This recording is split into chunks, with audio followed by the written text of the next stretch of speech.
guys, I hope you're well. I've just thought that I haven't read another chapter of Mr. Stink to you in quite a while. So I've been reading Mr. Stink by David Walliams, and we are now up to chapter 4, which is called Drivel. And currently in the story we've met Chloe and Mr. Stink's dog called the Duchess, and Chloe's family. And we've just got up to the part where Chloe was eating some sausages with Mr. Stink. She'd offered him some sausages and he was really enjoying those. And then she lost track of the time and had just noticed that it was time for her to run home and do her homework so she doesn't get told off by her mum. So let's see what happens next. Terrified of being late for homework hour, Chloe began to quicken her pace. She didn't want her mother to ask questions about where she'd been or who she'd been talking to. Mrs. Crumb would be horrified to find out that her daughter had been sitting on a bench with someone that she would describe as a soap dodger. Grown-ups always have a way of ruining everything. Chloe stopped hurrying, though, when she saw that she was about to pass Raj's shop. Just one chocolate bar, she hoped. Chloe's love of chocolate made her one of Raj's best customers. Raj ran the local newsagent shop. He was a big, jolly jelly of a man, as sweet and as colourful as his slightly overpriced confectionery. Today, though, what Chloe really needed was some advice. And maybe some chocolate. Just one bar, of course, though. Maybe two. "Ah, Miss Chloe," said Raj as she entered the shop. "What can I tempt you with today?" "Hello, Raj," said Chloe, smiling. She always smiled when Raj was there. It was partly because he was such a lovely man, and partly because he sold her sweets. "I have some Rolos on special offer for you," announced Raj. "They've gone out of date, and they're a bit hard. You may lose a tooth as you chew into it, but at 10p off, you can't really argue." Let me think," said Chloe, as she scoured the racks and racks of confectionery. "I had half a Lion bar earlier. You're welcome to make me an offer on the other half. I'll take anything you want, past 15p. "I think I'll just take a crunchy. Thanks, Raj." "Buy 7 crunchy bars and you get 8th crunchy bar absolutely free." "No thanks, Raj. I only want one." She put the money down on the counter. 35p. Money well spent, considering the nice feeling the chocolate would give her as it slipped down her throat and into her tummy. "But Chloe, don't you understand? This is a unique opportunity to enjoy the popular chocolate-covered honeycomb bar at a dramatic saving." "I don't need 8 crunchy bars, Raj," said Chloe. "I really need some advice." "I don't think I'm really responsible enough to be giving you advice," replied Raj, without a hint of irony. "But I'll try." Chloe loved talking to Raj. He wasn't a parent or a teacher, and whatever you said to him, he would never judge you. However, Chloe still gulped slightly, because she was about to attempt another little white lie. "Well, there's this girl at school that I know," she began. "Yes, a girl at school. Not you?" No, not me. Somebody else." "Right," said Raj. Chloe gulped again, and she looked down. She was unable to look him in the eye. "Well, this friend of mine, she started to talk about this odd man, and she really likes talking to him.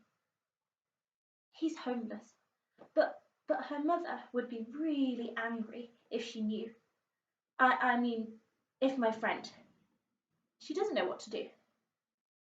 Raj looked at Chloe. "Yes," he said, "but what's your question exactly?" "Well, Raj," said Chloe, "do you think it's wrong to talk to homeless people?" "Well," said Raj, "it's not good to talk to strangers. You should never, ever let anyone give you a lift in the car." "Right," said Chloe disappointedly. "But a tramp is just someone without a home," said Raj. "Too many people walk on by and pretend they're not even there."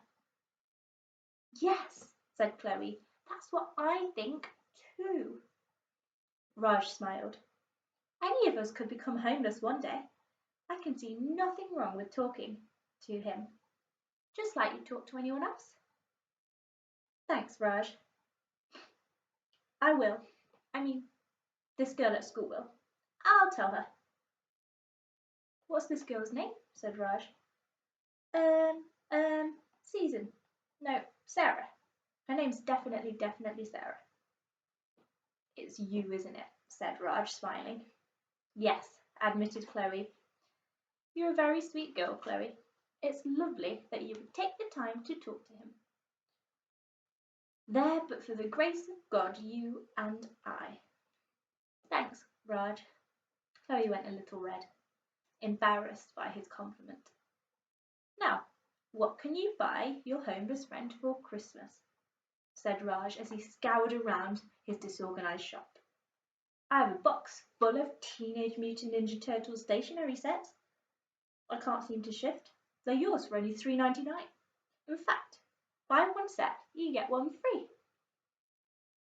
I'm not really sure he has any need for a Teenage Mutant Ninja stationery set. Thanks anyway, Raj. Oh, please, Chloe, please let me sell you one. You can have your Teenage Mutant Ninja pencil sharpener, your Teenage Mutant Ninja notepad, or Chloe left. She headed home. And what's this, young lady? Demanded her mother, who was standing waiting for Chloe in her room. Between her thumb and her index finger was one of Chloe's exercise books from school. Her mother held it as if it was an exhibit in a court case. It's just my maths book, said Chloe, gulping as she edged into the room. You might think that Chloe was worried because her maths work wasn't up to scratch. But that's not it. The problem was that Chloe's maths book didn't have any maths in it at all. The book was supposed to be full of boring numbers and equations, but instead it was overflowing with words and beautiful pictures. She'd spent so much time alone that it turned her imagination into a deep, dark forest. It was a magical place to escape to, and so much more thrilling than real life.